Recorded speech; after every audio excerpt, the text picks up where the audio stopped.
ଗୃହ ଚଲେଇବାଟା ଏପଟୁ ଦାୟିତ୍ୱ ଯେଉଁ ପର୍ଯ୍ୟନ୍ତ ଆଲୋଚନା କରିବା ପାଇଁ ଶାସକ ଦଳ ଚାହିଁନି ସେ ପର୍ଯ୍ୟନ୍ତ ଆଲୋଚନା ହେଇପାରିବନି।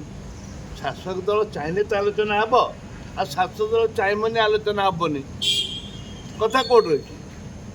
ଶାସକ ଦଳ ସର୍ବଦଳୀୟ ମିଟିଂ ଡାକିବି ଆଲୋଚନା କରିବା କଥା। ହାଉସ୍ କେମିତି ଚାଲିବ, କ'ଣ ହେବ, ଏ ହେଉଛି ଦାୟିତ୍ୱ ହେଉଛି ଶାସକ ଦଳ। ମାନ୍ୟବର ମୁଖ୍ୟମନ୍ତ୍ରୀ ହେଉଛି ସେ ଗୃହର ମୁଖ୍ୟ।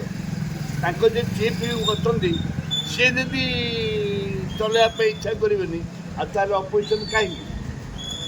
ଅପୋଜିସନ୍କୁ ବି ଗୁରୁତ୍ୱ ଦେବା ଦରକାର। ଅପୋଜିସନ୍ ହେଉଛି ଯେମିତି ଶାସକ ଦଳର ଯେତିକି ଗୁରୁତ୍ୱ ରହିଛି, ଅପୋଜିସନ୍ର ମଧ୍ୟ ସେତିକି ଗୁରୁତ୍ୱ ରହିଛି। ଶାସକ ଦଳ ତାକୁ ଗୁରୁତ୍ୱ ଦେବା କଥା ଏବଂ ସମସ୍ତ ସହିତ ଆଲୋଚନା କରିକିରି ଗଭର୍ଣ୍ଣରଙ୍କ ଯେଉଁ ଅଭିଭାଷଣ ତାକୁ କିପରି ଭାବରେ ଲୋକଲୋଚନକୁ ଆସିବ ଏବଂ ଗଭର୍ଣ୍ଣର ଯେଉଁ ଅଭିଭାଷଣ ଦେଇଛନ୍ତି ତାହା ଚର୍ଚ୍ଚା ହେବା ଦରକାର। ଯଦି ଚର୍ଚ୍ଚା କରିବେନି ତାହେଲେ ସରିଗଲା ଗଣତନ୍ତ୍ର ସମ୍ପୂର୍ଣ୍ଣ ହତ୍ୟା। ଗଣତନ୍ତ୍ର ନାହିଁ ଏ ରାଜ୍ୟରେ ବୋଲି ବିଜୁ ଜନତା ଦଳ ଯାହା କରୁଥିଲା ବିଜେପି ତାହା କରୁଛି।